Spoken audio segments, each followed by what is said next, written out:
Welcome to the Connected Wellness Podcast. I am Rachel Ann. I'm here with the lovely Mary Ann, and we are so passionate about wellness. Here in this podcast, we look at the ways our physical, emotional, and spiritual health is all connected and how we can take better care of our whole selves holistically so we can live our best lives. We're really excited that you're with us on the journey.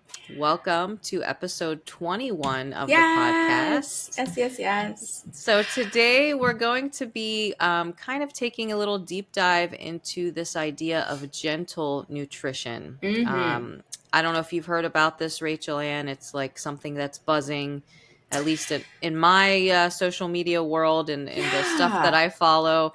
Yeah. And I find that it really resonates. So I thought maybe we should share. Mm-hmm. Absolutely. I didn't know it was a thing. And then you talked about it, and I was like, oh, that's the name of that thing, which is great that it has a name to it. So I'm excited to talk about that thing. I'm discovering that like a lot of things are now a thing, or at least are like identified as a thing. But this is one that I'm totally getting behind. It has all my support, this trend or whatever you want to call it. So I'm excited to talk about that. But let's talk wellness wins. Cool. Let's do it. Are you feeling like you want to share yours? Sure. Mine's super brief. This is I know it's so funny that we've talked about hurry and busyness and whatever so many times. But I think we need to talk about it more because it's not quite, changing enough of my behavior yet. Like I'm still struggling a little bit with, being overstretched and whatever. So this season is very busy season. And I always get like kind of sad because I love fall so, so much. And like as soon as like, the fall weather, the leaves start changing, the pumpkin spice, everything, I'm super basic with that comes, out. I get like so excited, but then it's hard sometimes to enjoy it because I'm so overstretched. So what I've been like trying to do the last couple weeks, especially, it's been getting cooler. We do have the leaves changing. I just try to like notice the small things, to like just even have little moments of joy from my favorite season, even in the middle of the busyness, like just driving to and from work, for example, like the trees, like this tree will have this like pop of color, on the top, and that tree will be like half yellow and red, and so being able to like notice the coolness, when I need a jacket in the morning, have a couple of pumpkin beverages, an apple cider, whatever it is. Chris came home with a pumpkin spice cereal for me the other day, like just little things. YouTube channels of like, an autumn scene with some like nice music. Like I'll have that sometimes in the background. So I've just been being deliberate about finding these little ways to enjoy the season. That's because, I don't have the opportunity to do the big things right now, that I want to do, but it'll come. I think October will open things up a little bit more, but yeah, so that's my win. Oh, I love your win. Oh, Thanks. Go you, girl. Sometimes we can't change everything, but what we can do is say, okay, the things that I can have control over, I'm going to really maximize it. And you are. And that's so important. Oh, that's such a big deal. Thank you. I'm so excited. Let's see what's happening in Rachel's world. My wellness win is the other day I was having my devotional time with God, and I was just being really reflective. I typically do get reflective around this time of year. My birthday is in October, and I get really reflective around October. And I was so reflective, and I was just like, wow, God, like, what has this year been like for me? And just reflecting on the growth and the healing that He's like taken me through.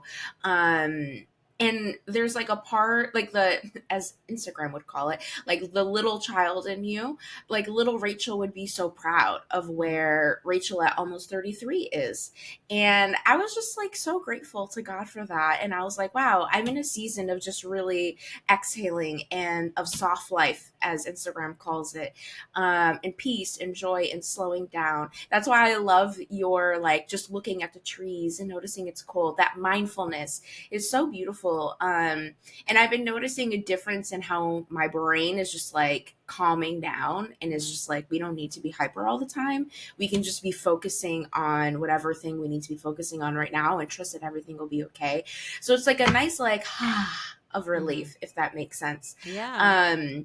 So yeah, I just took some time to appreciate that and really just thank God for how he's like carrying me through each and every year. And this year has been really great. So Yeah. that was my wellness win. Thanks God. Oh, that's nice. Yeah. Yeah. Just be that moment to be thankful is huge. Again, Yeah. it's like noticing and, yeah. So you said you're going into 33, right? So Yes. most of my friends who have, already hit that milestone, which is all of them because I'm older than that, always called it their Jesus year. 33 Ah! is I've a heard big of one. It's the that. Jesus year. So yeah, it's cool to be like thinking about things going into this Jesus year for you. So yeah. Yeah. So okay, but like question, wasn't Jesus 33 years old when he was crucified? Right. And so that's how it's called. That's why it's called Jesus year. Um, I would love if I was not going to be crucified in the year 33. So I mean, if that's God's plan for my life, God and I will talk about it. Sure. But I always was like, but I like get it. Like this was the year that was of the big thing for Jesus. Yeah, maybe not so much about the crucifixion specifically, but about like coming into your purpose. You know what I mean? Like this was the purpose of his Yes. life on earth, the Yes. Yes. culmination. So we can look at it in that positive light, Yes. I think. But yeah, yeah. Yes. Thank you for going on that thought spiral I with me just, because I was like, this is like an interesting goal that people would have. yeah. But I like the way that you phrase it. Well, when I turned 33, I don't remember that being a thing. So I don't remember thinking about it personally. Mm, But then, like, when a lot of mm, my friends turned 33, it was like a thing. So yeah, mm. I It's a didn't get to, thing. like, I didn't get to think about it so much. See, everything's like a thing that wasn't always a thing. Yeah. Yeah. Okay. So speaking of a thing that wasn't always a thing, or maybe it was and I just didn't know, what is this gentle nutrition and why was I like, we need to talk about this, right? Yeah, girl. Educate us. We are ready. Okay. Well, I'm definitely not an expert, but here's why I was like, this is why we need to talk about this. Because as I started learning about it and hearing about it, I was like, this all sounds so familiar because I'm like pretty sure this is exactly what I've been doing since 2021. Like when, I Mm, talked about my health journey and, this is the thing. When I went to my dietitian for the first time, right, I told her, I am not going on a diet, right? I'm not going on a diet. I'm not like counting calories. I'm mm, not like, being super restrictive and rigid.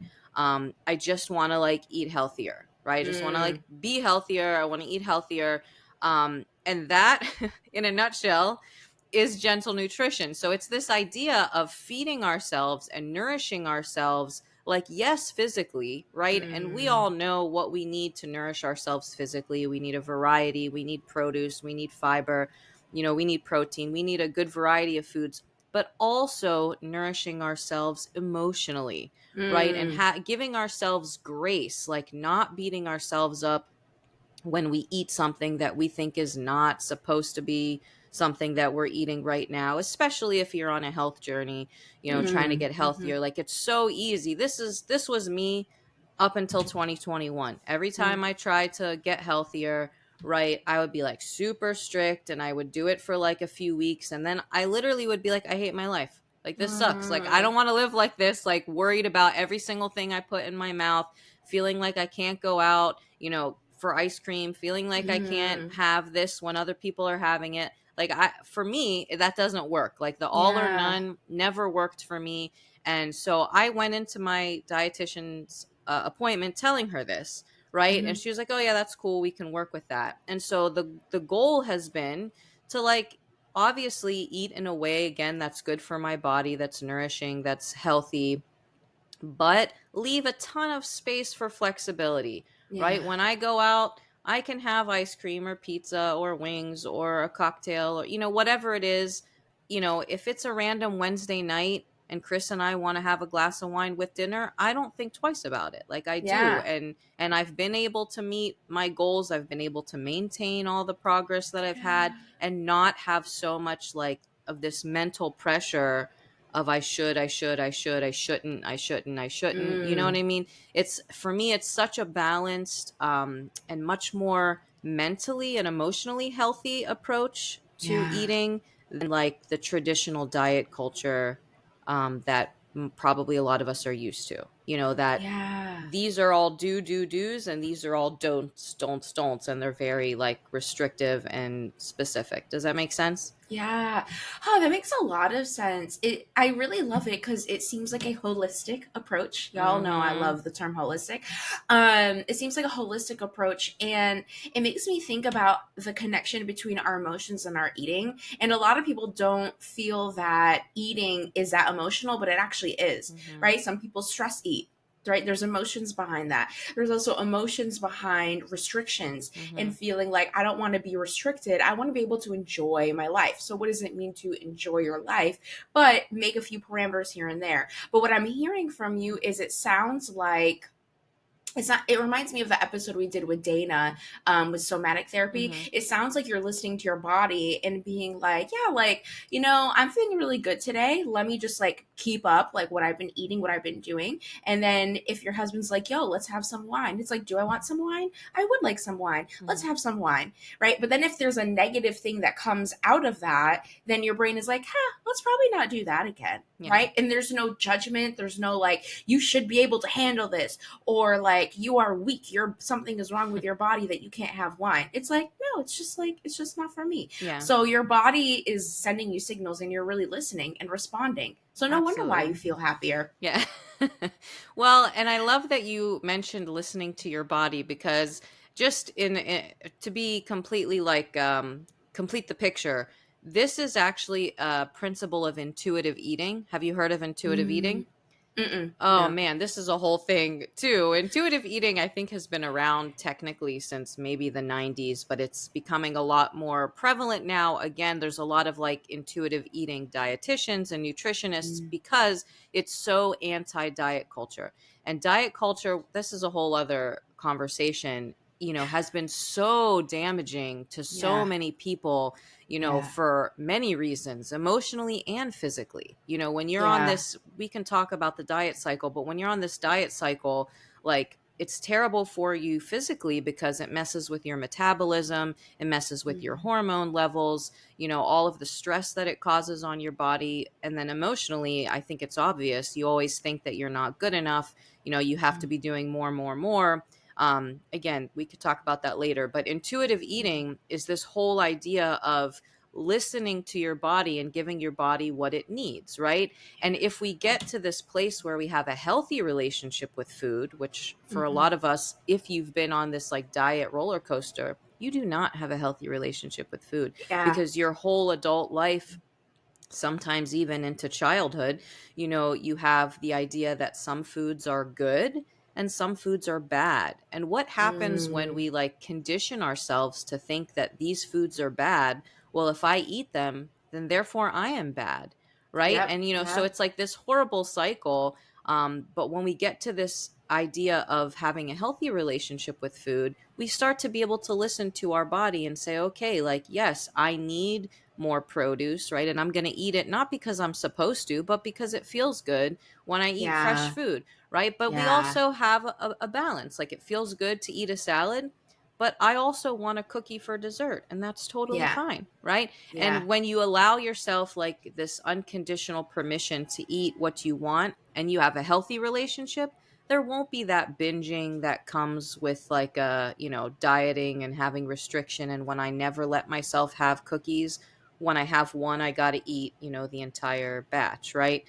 You Yeah. know, sorry, this topic could be like 5 episodes, but I just like want to introduce this idea of gentle nutrition Yeah. because I feel like it's made such a difference personally for me. And I don't know if anyone else has like tried it, knowing what it was Yeah. called or not knowing what it was called, but like, you know, to me, it's completely changed my relationship with food and has been the only time I've successfully lost weight. You know what I mean? That's Wow. kind of the thing. Interesting. Yeah, like I've done Yeah. the heavy restriction, and it'll work for maybe a month, and then I just like it's not sustainable. I'm like I Yeah. hate this. I don't want to do this. I want to be a normal person. That's like how I Yeah. would always like phrase it. So gentle nutrition allows me to be a normal person who also Mhm. cares about, my physical health. Like it's like just a Wow. good balance. Yeah. Wow. Oh, that's so beautiful. Thank you for sharing your vulnerability of your journey, Marianne. And I think so many people can resonate with that. I'm thinking about, you said something, and I was just like, this is amazing. Which is like the binary of good and bad, or like the Mhm. dichotomy of like good and bad. And I think there's a lot of things in the world that we put in like a good or bad category. And then if we do those things, then it is our complete identity. Mhm. And as Christians, we know that like that's not really like a thing, because quite frankly we all have sin, because we are like from the fall of mankind, all of those things. But because of God's goodness we are made new, right? And that's something we aim to be. That's sanctification, that's holiness. And so the idea of like good or bad as Christians, I don't really know if that's something that we can like ascribe to fully because of God. And Mhm. I feel like that's one of the things that God did, that was like, I'm going to completely change everything. And it's going to be confusing, but it's going to be really healthy and awesome. And this is one of them. Mhm. And I think it's beautiful that you're able to say that we don't need to identify with the good food or the bad food. And it really talks about how strongly we do identify with external values and things Mhm. outside of us.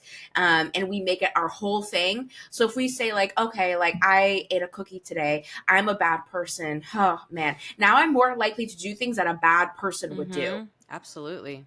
and that takes away from the authenticity of who God created us to be, because we feel like we need to follow a certain path, and because we made a choice now we need to do all of the things that that term would do, versus following the authenticity of who the Lord created us to be, which is very unique and quite frankly doesn't really fall in any of these camps. It falls in the camp of who God created us to be. Mhm. And so I think that the movement, I don't know if it's a movement. I don't know what they identify as, but I think the intuitive eating really calls into question of focusing on what feeds your body well, how it makes you feel, and then making wise decisions from there, from a place of non-judgment, and Mhm. inviting you and your whole self to be a part of that. Yeah. I think that's so beautiful, and I can see why a lot of people who may have been hurt by the diet culture would really love something like that. I haven't been hurt by the diet culture, but I really love something like that. It Yeah. just sounds very freeing. Still Yes. like healthy, right? We're not getting away from the health and what we need to do for our holistic health, but in a way that it actually works. And it actually works because it actually addresses the root for a lot of people and the hardships that we have. This is Yeah. so wow.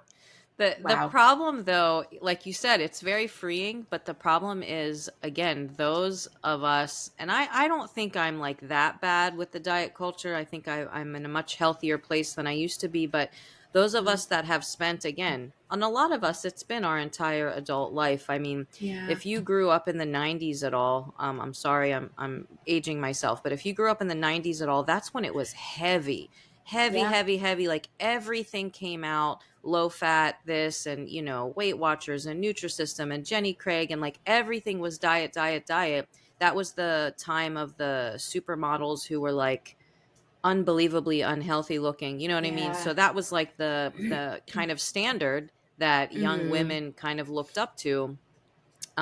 So it's actually really difficult to unlearn, right? I know you love the unlearning, to unlearn everything that we've been conditioned to Mhm. believe, and to be able to trust yourself enough to say, okay, I know what my body needs. Like that's Mm. actually the problem. In diet culture, we learn that you don't trust your instinct, right? You Yeah. want to eat that cookie, but that's bad. You know what I mean? You Yep. can eat carrots, you can eat apple, you can eat, dry chicken breast, and that's all you can eat. So, like, you learned that I can't trust what I want, I can't trust my instinct. And then now you're supposed to learn, no, you can trust. So, it's this definitely a healing Mm. process. Like, so much of intuitive eating is like therapy, and psychology, because you have to unlearn everything you've learned. You have to kind of experiment. It's almost like systematic desensitization, right? Sorry to Mm, use the therapeutic term, but like you have to gradually let yourself eat the things you didn't let yourself eat before, gradually mm-hmm, let go of that control, right, that you've been trying to impose upon yourself, and then step back and see, like, is this the end of the world? You know, can I no longer fit into my clothes? Like, am I yeah. all of a sudden, pre-diabetic, or am I all of a sudden having high cholesterol? Like, you Mm-hmm. got to step back and see what is the result. So it's this little bit of experimentation, curiosity, and it's like a very, for some people it has to be very gradual, because your mind is resistant to, Mm-hmm. all of a sudden saying, no, forget about all this stuff that you learned, low fat, low carb, whatever, whatever, and just focus on what's good for your body. Mm-hmm. Yeah. Mm-hmm. Oh, that's such a good point. And another thing that I'm thinking about is a thing. Speaking of things, I feel like in the 90s the thing was, you want to be a size 00, and you don't want to eat anything that's bad for you. And I think there's a lot of unhealthy eating patterns that Mm. people of our generation that were, learning about our bodies during that time, that's what we learned. And now what we're seeing is like people who are curvy are considered the most sexy, and like all of these things. So the pendulum is like it swung back, it seems like. And I think that kind of happens with a lot of different values when it comes to how society perceives that, Mhm. which I think is another reminder of turning to God, and why turning to God is really like one of the best things that we can do in a situation like this. It's saying, okay, like society is saying this, but God, like, what do you say? Mhm. Like, what do you say about how I should treat the temple that you have given me, which is my body?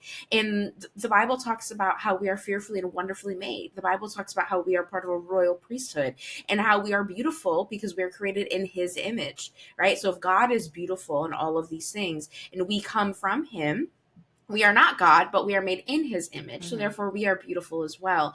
And I think it's a great opportunity to like replace the standards of society with what God says about us. And Right. it's actually very healthy. And it's a lot of like listening to your body so that you can provide for your body. And I think that's more alignment with what God wants. Oh, Not definitely. like to say, don't listen to yourself. It's like, no, listen to yourself, and let's do that healthily and figure out what your life can be from that place, you Yeah. know? Yeah, and I think, that shift also is a shift in our intentions and our goals. So again, diet culture was honestly not about health. Diet culture, the goal of being on a diet was always to shrink your body, to make it as Yep. small as possible, right? And what you mentioned, we are all fearfully and wonderfully made, and we're all made different. You know what I Mm-hmm. mean? And some of us, no matter how healthy we are, right? We're never going to be a size 00. That's me Yeah. right there. Like, it's Mm-hmm. just not Same in my girl. genetic makeup, like 100%. And it's not an excuse. Like, I promise there's no chance that I could be, tiny, but, and look like what we were trying to look like, especially, when I was younger. But, Mm-hmm. um, so that's another thing. So the goal of gentle nutrition is not about shrinking your body. It's about being healthy, right? And having a Yeah. healthy relationship with food that's emotionally healthy and physically healthy. Yeah. So it's a shift in mindset for sure. So we Mm. can't really attempt this intuitive eating, this gentle nutrition, until we shift our mindset and realize that shrinking my body is no longer my number one goal. But having Yeah. a healthy relationship with my body, appreciating the body that God gave me, even if it's not what I would, imagine to be my ideal body, like, I need to appreciate it. And part of how I do that is by treating it with respect, giving it what it Mm. needs, nourishing, you know, doing the things that will take care of it. Yeah. I love that. The goal is healthy. The goal isn't to just like abide by a societal standard that changes every 5 years Mhm. and is usually not healthy and is very like external based and is Mhm. very like appearance based, which we know those things don't really last. Mhm. It's very healthy and it honors God and it honors you. And I don't know, I don't know if you have thoughts about this, but I have a hunch that as people engage in intuitive eating, that it probably leads to other healthy things too. Like, I'm thinking about my think about your health journey and also my health journey, where I'm like, oh, like as I'm eating healthier and I'm noticing differences in my body, I find that I actually like to work out now. There's some machines I will always hate, but there's other machines that actually really enjoy this, and it leads to like other things that it is healthy. I think because we're just thinking about our bodies more in a way that we haven't done before. And since we're so cognizant of it, it's like, wow, what else can I do to really make sure that my body is feeling great? Mm-hmm. So I don't know. Do you feel like that's been the case for you? And is that part of like intuitive eating, that it leads to other healthy things? I think so, definitely. And I remember when we did the episode where I told my story, I remember saying it's a whole vibe. Like the wellness thing is, and it's like a positive Yep. spiral that, yeah, when you Hmm. start thinking, okay, like, I'm improving this part of my health and it's making me feel positively. Like, what else can I do? And Yeah. I really kind of feel like that's what led me to this podcast, is that it became Mm. this whole wellness vibe for me. It started physically, it started with food, it increased to fitness, right? And then I moved on to spiritual and emotional health. Like I just want to be healthy, period. All of the health like we talk about here. So I agree. I don't have the 10 principles of intuitive eating in front of me, but I feel like, movement, body movement is one of them at some point. Like, again, Mm. you listen to your body when it comes to food, but you listen to your body as well when it comes to movement. And if we all allowed ourselves to really like feel, we would feel that our body craves movement. It craves Yeah. activity and different kinds. So, like you said, there are certain machines you're never going to want to do. That's totally fine. Listen to your body. Hmm. Like, what feels good for you? What makes you feel healthy, energized, etc. And Hmm. just because the gym influencers on Instagram tell you you should be doing that move does not mean you should be doing that move. You know what I mean? Yeah. Yeah, that's a really good point. And it makes me think about, oh, was this? No, last week. Last week I was at the gym and I was like, I really want to try this new machine, but I'm really intimidated by it. But I finally feel like I have the confidence level to try it. And I did. And so I think that's another beautiful thing that can come from this idea of intuitive eating and just thinking in a way that's healthier, is like how you feel at one stage of the journey may not be how you feel in another stage of the journey. Mm. Like since my confidence is higher, I was like, ooh, sorry, burped. I was like, oh, okay, cool. Like, let me try this machine. I don't care if people look at me. I don't care if I take 5 minutes and people are like wondering, Mm. when I'm going to get off the machine. Half the time, people are on their phones on the machine. So, like, it's fine. You know what I mean? At least Mm. at the gym that I go to. Oh, I'm So, it sure made it's me think everywhere. about Yeah. that. Oh, yeah. It made me think about that. And I'm like, oh, wow. Like, there's more that I want to do now. And I feel like I am curious and I actually want to do something about it now. So, because Yeah. of the progress of the previous healthy stage, now I want to continue that. I'm not pushing myself. Like there was one machine that I really wanted to do, but I think I shared on here that I hurt my knee. And so there was one machine I really wanted to do, and it's a recommended machine if you have a knee injury. And my knee was just like, nah, girl. And I was so sad because I was like, oh, I really want to do it. Like the overachiever in me was like, we're going to do 10 sets, 10 times, so that's 100 reps total and blah, blah, blah. And I couldn't even do like 20 because my knee was in a lot of pain. And I'm like, and a part of me was like, pain is good. That means you're working through it. Another part of me was like, no, girl. Pain means that your body is doing something that it shouldn't be doing, Mm-hmm. and maybe one day you'll get to a point where you can do this machine, but also you could do these other four machines. Mm-hmm. So it's Absolutely. okay, Yeah. and not judging myself for not being able to do that machine and not saying, like, oh, well, if I do this machine, I'm going to be super healthy. Like, that's going to be the thing that heals me. Instead, I'm saying, this is just not an option right now. And I trust the process. Yeah. And listening to my body is going to help me heal in a way. Maybe it's not as quickly as I would like to, but it's going to help me heal Yeah. actually heal fully. So that's what it was making me think about. Absolutely. Yeah. So two notes. Just I just have to throw it out there. We pretty much Yes. never need 10 sets of anything. Just gonna throw that out there. 3 to 4 sets is I usually good. And number two, when it comes to pain, it's a really good just like baseline to distinguish. Okay, like an ache, soreness, no problem. But a know. sharp pain, that's when you want to Hmm. stop immediately what you're doing because yeah, that's like Yeah. an injury that you're gonna make it worse. And like a million Yeah. times worse. You know what I mean? Like you might need a couple weeks to rest your knee now, but if you keep pushing through that sharp pain, it's going to be like months. You're going to do something, Yeah. bad to it. So trust me, I know because I'm one of those, like I should push through it, but I listen to my Mm, trainer and he says sharp pain. Yeah, that's a no-no. If you have a sharp pain, stop it. But if it's just like it yeah. aches because you've been working it out, like that's okay. That's normal. But Yeah. I just want to throw that out there. Yeah. Thank you. Thank you for that because it's good to know that one, other people think about this too and are also sometimes harsh with themselves. Like, okay, I'm not the only one.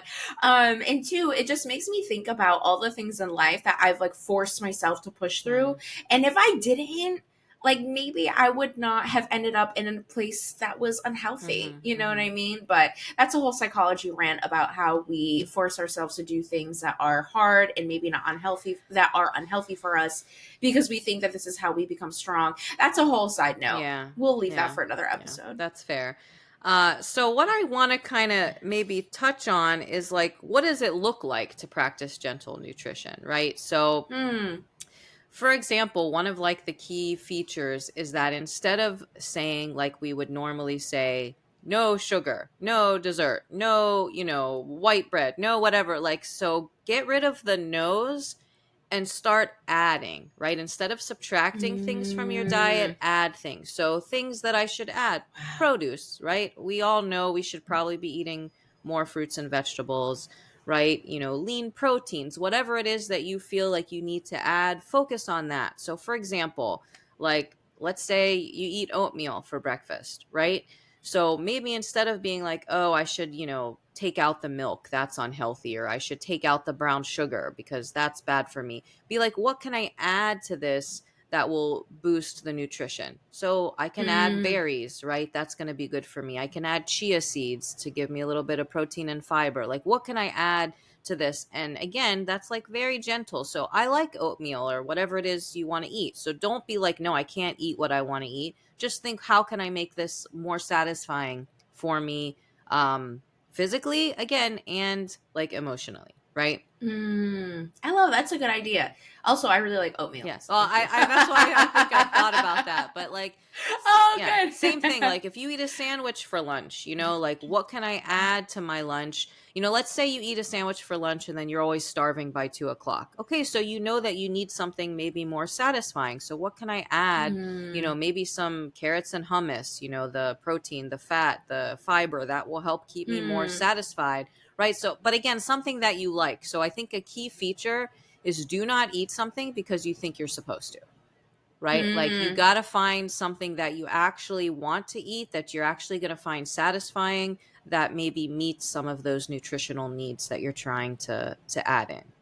Does that make sense? Yeah, that makes so much sense. It, oh wow, I got really jazzed about it because it's like an opportunity to be creative and have fun. Yeah. I think I don't know what episode I was talking about how mushroom coffee and working out has been really cool. Yes, the actual things Mhm. are nice, but it's been giving me an opportunity to just try new things. And I'm actually learning that I like to try new things, which is very not like my personality as of like before 2 months ago.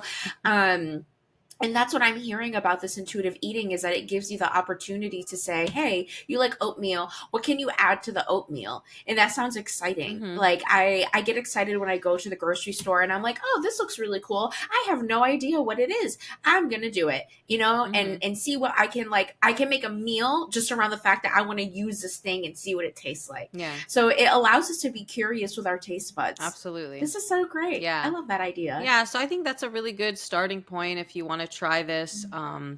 Also, again, if you've been counting calories, macros, whatever, and you want to start trying this, that's something you got to stop. Like this, that counting has no Mm. place in intuitive eating and gentle nutrition. Again, Yeah. because we're supposed to be like trusting ourselves, and again, gentle, like we're giving ourselves Mm. grace, like there's nothing about counting or tracking that is being nice to ourselves. Do you know what I mean? Like Mm. you almost always feel inadequate, when you're counting. And as soon as you see, oh, this cookie that I want is 180 calories, you immediately feel guilt. like, and it's Mm, kind of so ridiculous when you think about it, going back to the good bad. How can we attach like moral value to food? mm, Like, it's food. Like, this is not, me hurting somebody. uh I guess you could talk about, ethical food practices, but that's not what I'm talking right, about. I'm talking about, like, right. literally, like, this cookie sitting here is bad and it's going to make me a bad person, like that. If you really think about it, Mm, that doesn't make any sense. That yeah. it's a cookie. Like, no, that does not make any sense to attach, moral value to food. So, sorry, I'm going to say something else. I'm sorry. Yeah. Yeah. I Please get say I get I get everything. hyped about this topic just because it is still a process for me. I still have some issues with Mhm. food guilt, and I'm trying to talk myself like out of it, but um this idea of dieting, right, and restricting and counting and everything, why is it such a bad negative cycle for us emotionally, and why does it Mm, almost never work? Okay, because here's what happens. So you start like restricting your food, your calories, whatever, and your body automatically thinks that you're in a famine, right? As soon as you start restricting, like, it's just wow. an automatic response of your brain. There's like less food, and you keep telling yourself, I can't have this, I can't have this, I can't have this. So your brain goes into this restriction, like famine mentality. And what is it Mm, going to automatically do? It's going to want to eat more, right? Because, like, if your yeah. body thinks you're not going to get enough food to survive, it automatically, you want to eat more. So you maybe sometimes give in to that, urge to eat more. That's why some Mm, people end up binging. And then mm, what happens? You feel horrible about yourself because you ate too much, or you ate something that you thought you shouldn't have eaten. So, to yeah. make up for feeling bad about yourself, you go back to restricting. And it just like is this horrible cycle. You restrict, Ugh, right? Your body is like, oh my gosh, famine, I have to eat. And you like have to fight this impulse of your body, right? So you do end up eating, right? What you shouldn't eat, or too yeah. much. And it's just like this horrible cycle. So it's so damaging for our self esteem, our sense of self worth. If we like, it just makes us think that we are not good enough constantly, that I'm a Yeah. failure, I'm a failure, I'm a failure, I can't do this. When we're just like not designed to do that. We're not designed to Yeah. restrict our intake because our bodies don't like that. Naturally, Yeah. biologically, they don't like that. Wow. Oh my God, that is such a good point.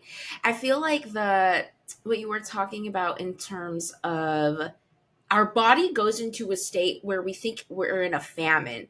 Like that's serious. Hmm. You know what I mean? And it's not like, oh, my body is stupid. It's going to learn that we're not in a famine. No, like it makes sense. Like Hmm. logically, it makes sense why your body is like, I'm connecting the dots in this way. Right. And the goal isn't to just retrain your entire body to not think that way. The goal is to say, okay, let's not put it in a famine state. Yeah. Wow, it's a strong word, but I think it's an appropriate Right. word to describe what's actually happening in our bodies, and it makes me feel sad because I don't want my body to be in a state of famine. No, or to like be panicking because it thinks that it's going to be in a state of famine. I'm not Yeah. saying when you diet you are in a famine. I'm just saying Mm, that, like, so the part of our body that regulates like food is like the I think it's called the lizard brain in neuroscience. It's like the very like basic, not very intellectual part of our brain, because it's an mm, instinct, the same instincts to mhm, sleep, to reproduce, to eat, to breathe. Like, all of that is like in this very basic, primitive, that's the word I'm looking for, part mm, of our brain. So that's why as soon as it senses any bit of, decreased food, or even again the thought of decreasing food, just telling myself mm. I'm going to be dieting, it just automatically goes into this instinct of I need to preserve myself. So it's not something that you can override. You know what I'm saying? Like you said, I can't teach Yeah. myself I'm not in a Yeah. famine. It's just like this is the primitive part of our brain whose job is to make sure we live. You know what I mean? So it's Yeah. like just doing its job to make sure that we have enough sustenance to live off of. So I think this topic is like could go on and on and on, and people might want to fight against it. Are you saying I shouldn't lose weight? Like, no, Mm, that's not what we're saying, but it's again, it's about the mindset. which will Yeah. determine how healthily you do it. Is that a word? Yeah. Healthily? Healthily, Yeah. yeah. You do it, and how sustainable it is. And again, I'm very happy Yeah. to offer myself as Exhibit A. That this is in my opinion, the only sustainable way, to do it. But yeah, I don't want to take up too much Wow. time.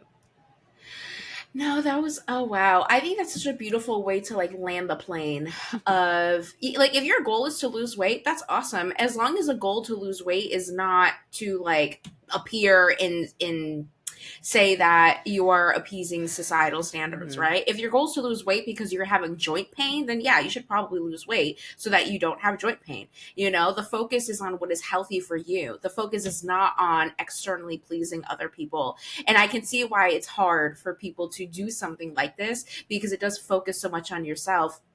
And for a lot of us, we have not focused on ourselves. We're so focused on like external, on people Mhm. outside of us and all of that. So I think this is a beautiful way to kind of call people into that, a more healthy mindset. Wow. Anything else before we go into our official conclusion? No, I mean I could talk forever about this, so I'll just stop now, and we'll see. Like, I would love to hear if anyone has any, input, Yeah. or if this brought up anything for you and you want to talk about it more or hear about it more, because I always want to talk about it more. Yeah.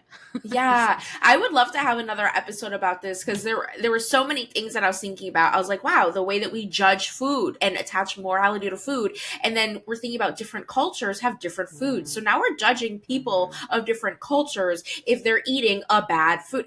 My mind is going everywhere with this. mhm, So I would love to talk about this more. But just like Marianne said, we would love to hear from you. Let us know, what did this bring up for you? Right? Was it all like happy butterflies, unicorns, and rainbows and everything? Or was it like, ugh, I didn't know this was something I needed to hear and it actually hurt in some mhm. way? So let us know what you think about that. You can email us at connectedwellnesspodcast@gmail.com. You can also hit us up on Instagram. We're there at Connected Wellness Podcast. We're also on Facebook at Connected Wellness Podcast. If you want to reach out to Marianne specifically, you can reach out to her on Instagram at Waba Saba. If you want to reach out to me specifically, I'm on Instagram at Real with Rachel Ann. All of that will be linked down below. So do not worry if you don't remember any of it. And thanks so much for tuning in with us, y'all. And I'll hand it over to Marianne for our official goodbye. Thank you for listening, and we hope to see you next time. Until then, be well. Awesome. Be well, everybody. Bye.